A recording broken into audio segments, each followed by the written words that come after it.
Hi, guys, and welcome to another episode of the Youth Have a Voice podcast. I am your host, Feolami, and today I have a very special guest here with us. His name is Kwabena Wiafe. So Kwabena is a final year student at the University of Cape Coast, yes? And he's studying information technology there. So he's also the co-founder of Tech for Everyone, and he's the CEO. So this is an organization dedicated to providing STEM education for underprivileged communities in his hometown. And this year, his team has successfully trained over 30 teachers from different basic schools on the utilization of AI, and he's also the active planner and organizer for TEDx events in his university. So actually, I found Kwabena through TEDx. I found him through the TEDx website, actually. That was how I decided to connect with you. I think this was about in January. I was interested in different TED events and how they are handled all over the world. So that was how I found you and I started to connect with you. So I think this was in January. Now we're in March. So that was quite a Okay. while ago. So I just want to know, you're in your final year of university. But before we go on, would you like to introduce yourself apart from what I've said to other people? Okay. I think you have said it all. Yes, but as you said, Kwabena Wiafe. Okay. Um, I don't like using the lyrics so much because I want to be I'm a proud African. Let me say Yeah. that. Right. So I like the local names. So I'm in my final year at University of Cape Coast reading information technology. Mhm. I love to make impact, so I engage myself in a lot of impact making or team making programs on campus. And I've also started an initiative for Tech for Everyone. As you said, we have been training some teachers, and Yeah. this year we are aiming to train 500 teachers so far, and now we Wow. have trained 30 teachers. Yes, and we are also planning and plotting for TEDx events to be Mhm. coming soon in 25th of May. Oh, okay. Yeah. So I think you can find a lot of my LinkedIn profile. I do a lot and I share a lot of the things that I do there. Anyway, Okay.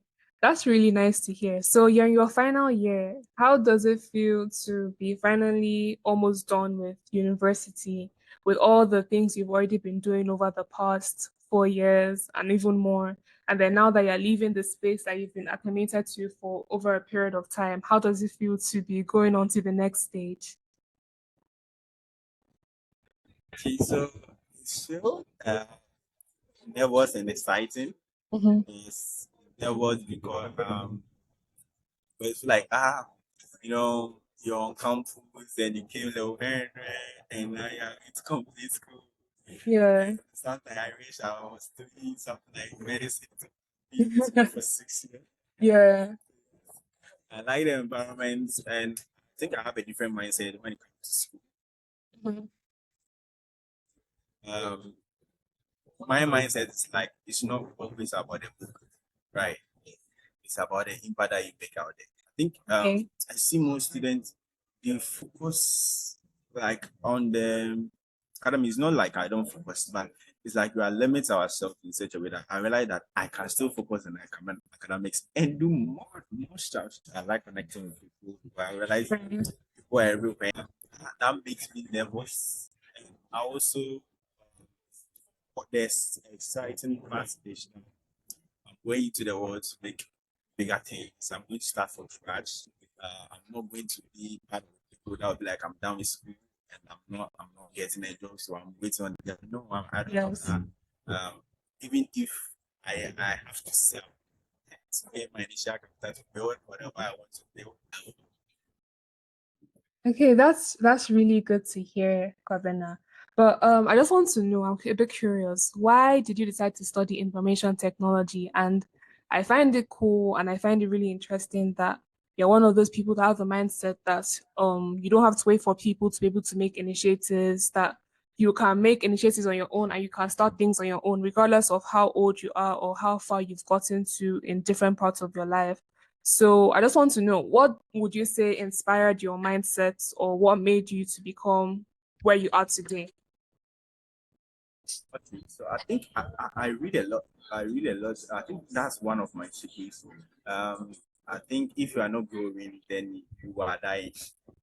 Yes. So I think I'm always listening. I listen to.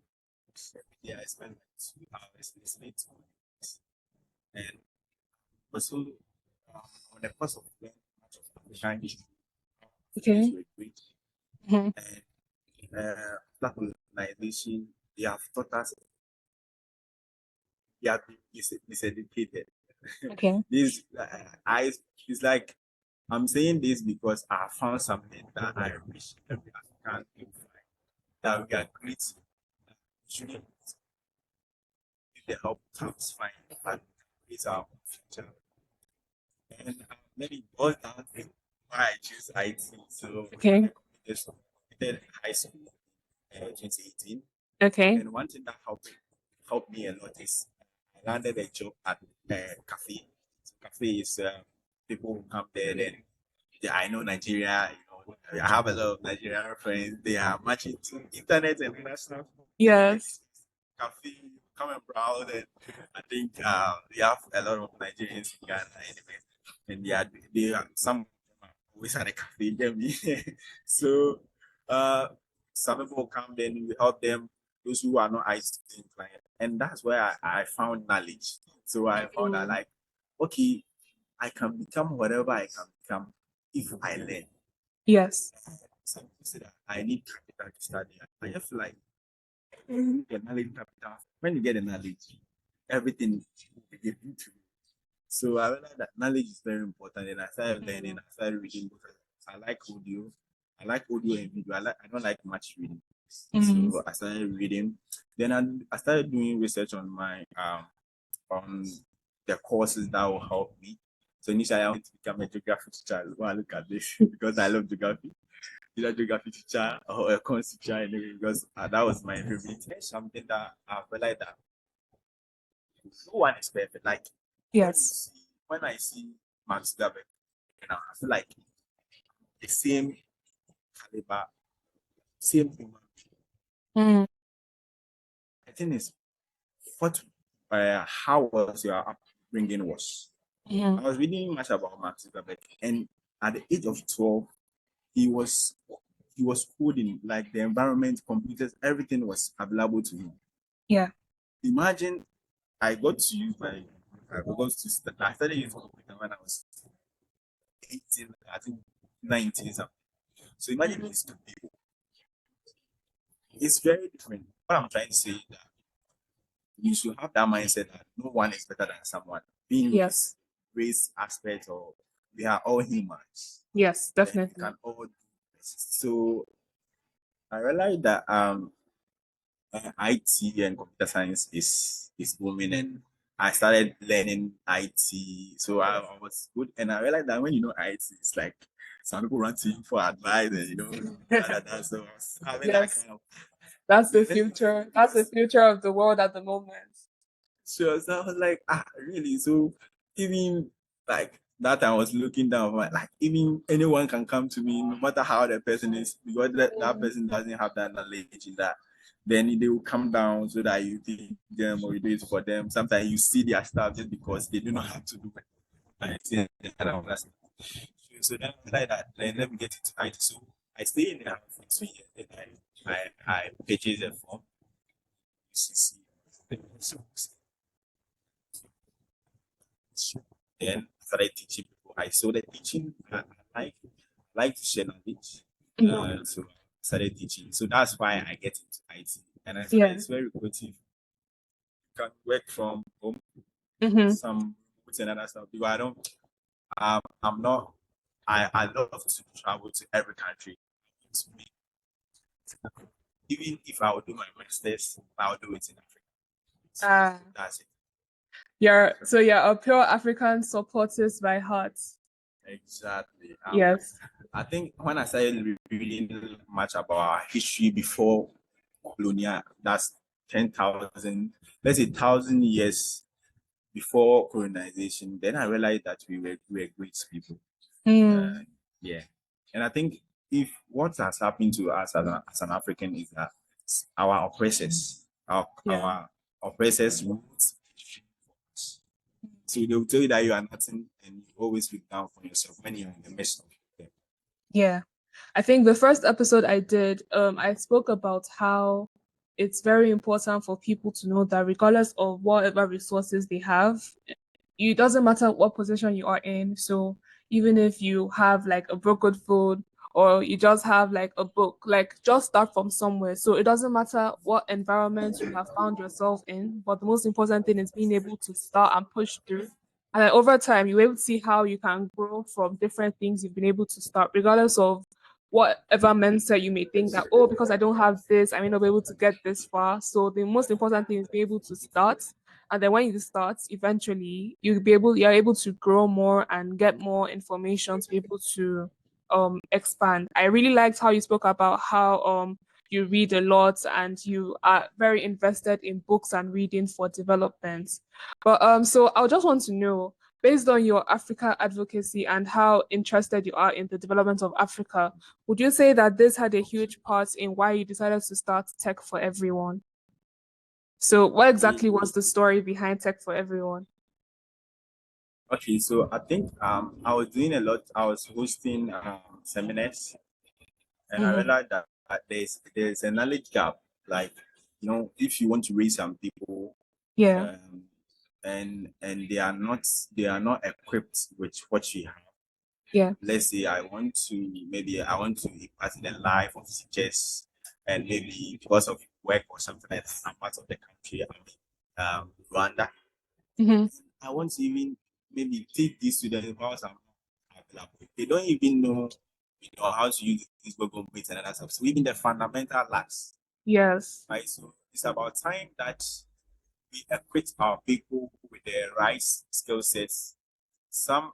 Change is the only constant thing. Yeah. Sure, sure. So I think we have to. It's change is hard because sometimes I think it's a human nature. When you are used to something, It's very difficult to move uh, out of where. that thing. So I think I was listening to one. Let me cite this example. Uh, Sam Otman, who is the current CEO of OpenAI, was having an interview and they were saying that this Sora, OpenAI Sora, which is the video generation or the new video generation used to generate video that looks like a movie. So Mm. the interviewer was asking him that this is going to take the job, this is going to take the job. And it was like when photography came, that was how it was. People were saying that it's going to take our job and other stuff, but now people are Yeah. using cameras and other stuff. So I just feel like uh, it's about time that we have to step forward because Africa, we are let's say we are late. Not saying we are late, so we have to step forward. So I was looking at how we can come up with something that Mm. can equip our people with the right skill set for 21st century. And I think it was a problem. So I saw this knowledge gap in the tech when I won't even mention the village, even the cities here, some people don't know. So that's why I decided to come up with programs that we can, with my team, I'm not doing it alone. I have an amazing team. Mm. They are like-minded. So I just serve most of them on LinkedIn and I saw the work they are also doing and we connect with them. It's like we are doing this. I think you can find some of our videos from the teachers, the feedback from teachers before and after uh, training them with these technologies. I love how you mentioned that you found people to work in your team from LinkedIn. So, how do you think LinkedIn has been a huge networking platform for people? And how would you advise a student to go about networking who isn't really sure of where to begin or where to start? What tips would you give to students in terms of networking? So, even students who may not really want to go into technology, but they want to meet people in their field, what would you advise for them if they want to go into networking? I think this is a nice question. Thank you for that. I think whenever I've been teaching students. I'm also part of another program that we teach Mm. students LinkedIn.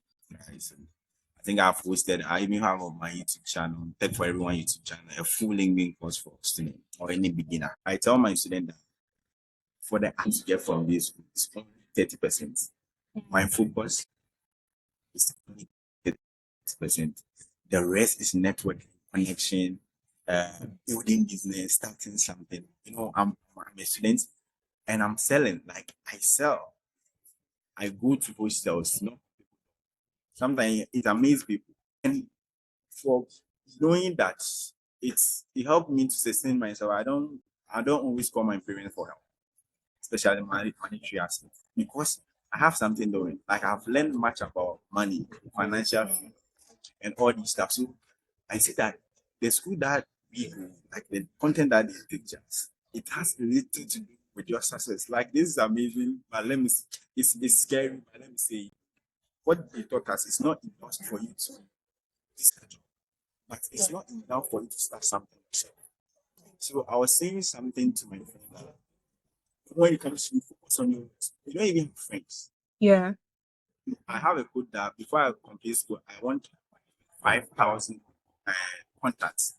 I'm not having 1,000. So when I meet you, the first thing I would do is that I ask your name, the color of your name. Okay, maybe I'm going somewhere, let's exchange. So I always like because always my product at well. So people buy it. So I was saying that okay, if I put me there, people watch and laugh and they won't get anything from it. But when I put that there, I put stickers, I sell stickers, I sell glasses, they protect the eyes, because you like glasses, I sell all of them. And I'll be getting money. Why should I do that? When I started reading much, doing much entrepreneurship activity, I like that.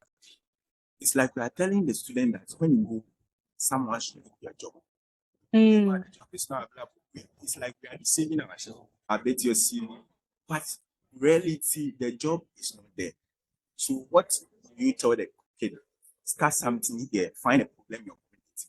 So I tell my colleague that if you complete school, this is very serious. If you complete school and the money that the source that your parent gets to fund your school, Education. you can't go education. If you can't go back to add up to okay, maybe they are selling the education that you had, you are saying that you're educated. Go back to that level. If you can't brand the maybe telling if you can't manage your parents' finance or your mother finance to the extent that you can set up different location, then you have been miseducated. Right. So coming back to the networking aspect, I read that there is more that we have to do as a student than to just focus on academics. But academics will help you to get a job. But Yes. if you position yourself in self-development, building a great team, doing something impactful, even coming up a team to solve a particular problem, it can become a business. You can brand it Yes. and sell it to other people. So I realized that networking is very important, regardless of what you do, whether you are doing whatever you do, you have to do something before you leave the school. And then that something should earn you something. Maybe that's where you can start your entrepreneurship journey. So don't just go to school because your parents said come to school. Find something to do. Make some good friends. Don't focus on, some people will network right, but they network with the bad people. People that will tell them, let's do this, that won't bring any impact. Look at betting. They bet, they watch football all the time, watch videos, movies. It won't add anything to your life. So also networking means networking with the right people. So that's Definitely. see. Yeah, I hope I'm not talking too much. Oh no. It's fine. It's fine. Everything is going on great. Yes, everything is great. Sure. Okay. So I love how you've spoken about networking and how important it is for people to network with the right people while they're in school. So do you believe that school goes beyond the four corners of a building? Because I feel like some of the things we've spoken about today already, these are not really taught in schools, especially in schools in Africa. So what would you say that the government in different African countries need to do in order to buttress this to other students? Because a lot of these things, we know them because we are intentionally reading, we are intentionally studying outside of what is being taught in schools. But the average student who goes to an African school, or even an African student in the diaspora who is not exposed, they may not be aware of all these things that are being taught. So, what would you say that the government needs to do or universities need to do in order to make this more known to students so that they can learn to use their initiatives more and grow more outside of the four walls of the university? Okay. I think it is an amazing question, and I'm looking at how I can answer it. 100%. Okay, so for government side, um, I'll be glad if maybe the message will reach any government of Africa or anything like that. But I've learned about systems, right? I've learned about systems. Systems is like our educational system, our religious system. It was set up by some people, especially our oppressors, and they define the content that we should learn. Yes. And reading about African history, I realized that the school that we were going, maybe it was profitable, maybe in the maybe 90s, early 2000s, or like it was good early 2000 because then we're building factories. So Yes. factory workers. So we need Yes. accountants. We will need these people. We will need this and that and that. So that's that's why they came up with schools. But the world changes daily and daily. Every day is something new. So now the entrepreneurship is the base of everything. So let me also take it from teaching our history. We don't teach our people that they are responsible for their life. Yes. They should own it. Like someone have someone to blame. When like they didn't get a job, they have someone they will blame the government. Mm. But my thing is teach the people to their history, how great they were, teach them financial literacy. Because I like that giving someone fish is you are killing the person. Just give the person out of fish. Because so first I give beggars money, but I realize that they are always there, they are not changing their mindset. And until they change their mindset, They will you giving continue them to be money. begging. Before you realize I'll fall because I'll fall financially because I'm very, helping people and that stuff. So why now when I see a beggar, I'll tell you that you can sell this, you can sell this, and you can make your own money. So what I'll tell every government is that they should empower one self-development, come out from our history. So we have to tell ourselves we are what we can also create our own companies. Two, we have to teach them financial literacy. You have to learn about money, how you can when we give you 10 cedi or 10 naira today, how can you multiply it in maybe 10 days time? So I Yes. think this is what have to be taught in our school. And based on that, we should also teach them critical thinking so that we can solve complex problems. Then we add the business aspect. If you solve a problem, how can you package it into a product or service? Then you Yes. sell. When you're done with school, you are not going to beg government for job. Yes. You're not going to Definitely. blame anyone for your unemployment or something.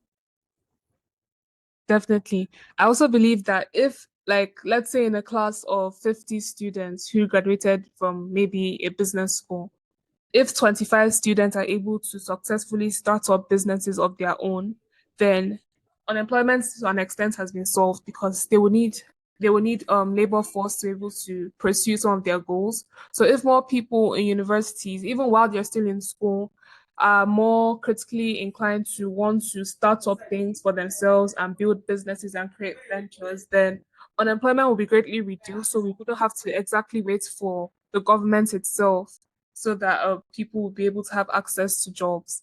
So I completely agree with everything you've spoken about today.